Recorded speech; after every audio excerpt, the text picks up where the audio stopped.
we would have been supplementing, and I don't know how long I would have been breastfeeding.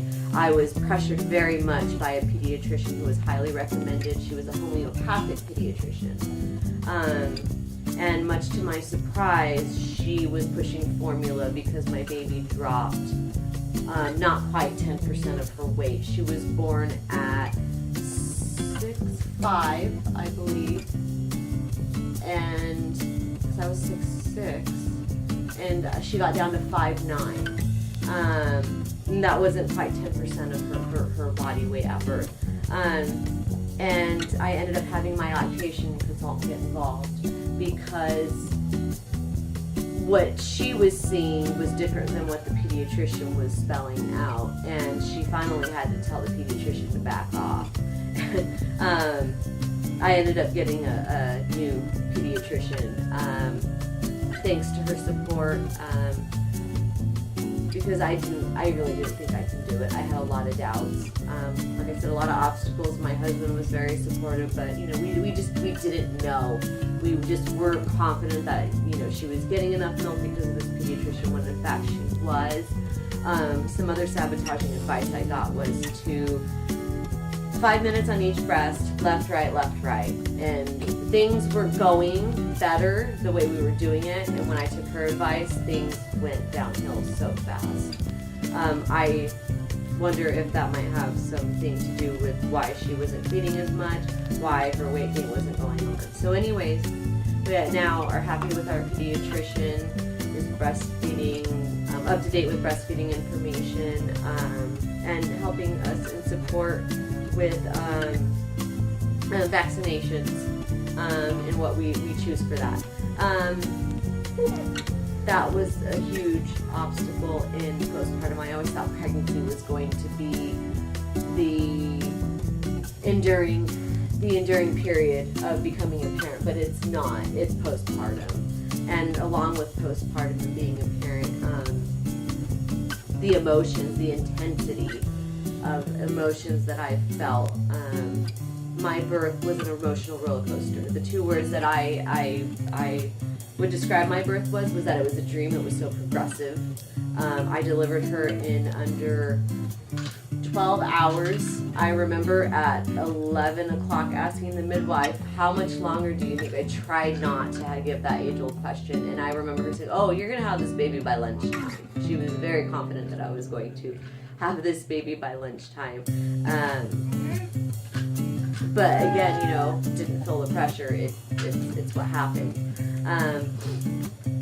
And going back into, advice for new moms, life is not textbook.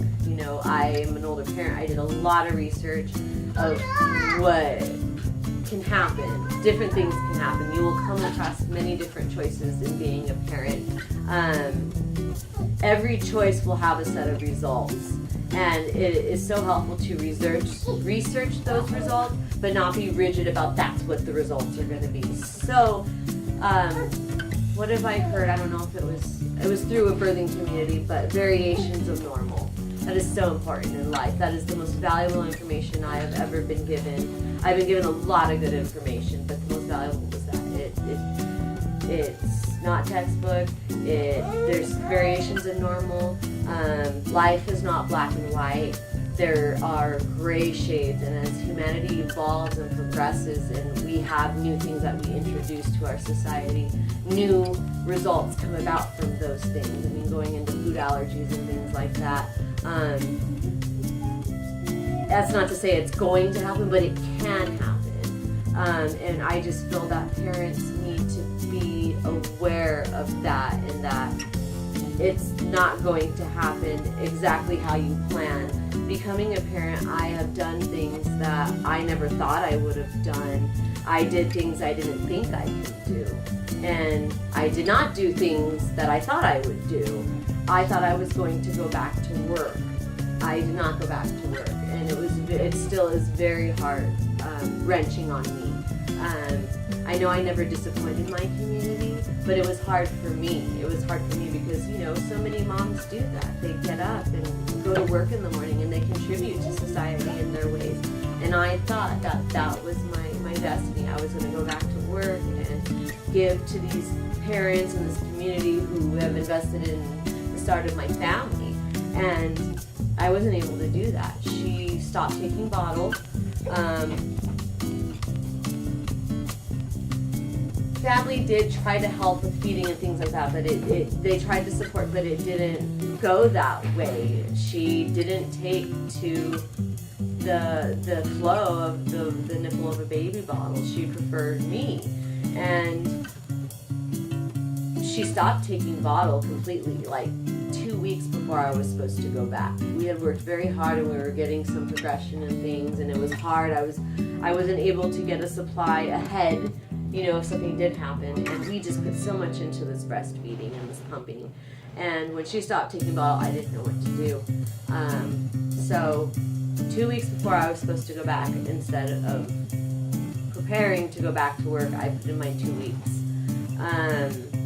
And I thought I was going to be triumphant and go back to work, just like how I've seen in my field. I see it all the time, and I was like, I've been equipped. I did the research. I did everything I was supposed to do, and it's not working. And that's life. But what I've learned, how I've learned to deal with that and cope with that, is by reinventing myself. I still am in education, but I ended up doing something I didn't think I could do. We ended up being upheaved a year after she was born, and we were given the opportunity to where we could plan ourselves at NAU for half the month of November last year, and I did classes to teach swim instruction. Just different little trades that I've learned along the way that can help contribute and give back. I've learned to reinvent myself. That might not be another mom's answer to do exactly what I did, but it's an idea for her that you don't have to be this or that. You can be creative in how you go about how you cope with the situation you're in, because my family will look completely different than your family. No families are the same, and as our society progresses, it's getting more and more diverse. There's new variations to that. So for me, I suppose that would be very good information going into parenthood. Because again, I thought I had not all the options weighed, but I thought I had a pretty good idea, and it was kind of like riding a bike. It's like you see your older siblings or your friends do it, and you can empathize what it feels like, and you can picture yourself doing it. It almost feels like it, but you don't know. Your muscles, your brain don't know how to establish that equilibrium until you're there in action, in the performance of it.